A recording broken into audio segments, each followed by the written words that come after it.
Əmirəl-Möminin bizləri xəbərdar eləyir. Buyurur, hər hansı bir eyibdən pak və uzaq olmaq, şəhvət və nəfsi isteklərə hakim olmaqla mümkündür. Yəni, insan bacarmalıdır bu ayda şəhvət və nəfsi isteklərinə hakim ola. Ürəyi hər nə istəyir, onun ardınca getməyə. Ürəyi hər nə istəyir, onu eləməyə. Ürəyi hər nə istəyir, danışmaya.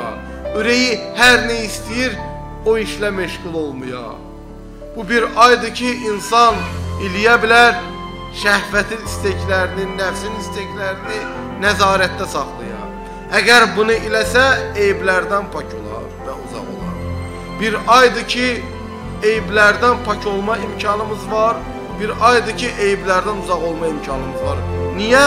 Çünki şəhvəti nəzarətə alan bir aydır və nəfsi istekləri nəzarətə alan bir aydır.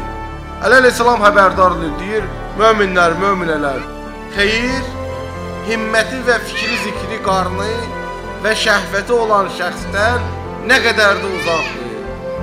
Yəni, bir insanın çalışması, fikri, zikri, qarnı ola və şəhvəti ola, xeyir bu insandan uzaqdır. İnsanın çalışması, fikri, zikri, qarnı ola və şəhvəti ola, o insandan xeyir və fəzilətlər uzaq olar. Mübarək Ramazan ayı bizləri hər gün 17 saat bütün bu məsələləri birbaşa, müstəqim nəzarət eləməni öyrədir. Bu mənada xeyirlərin, fəzilətlərin inkişafı üçün misilsiz bir aydır.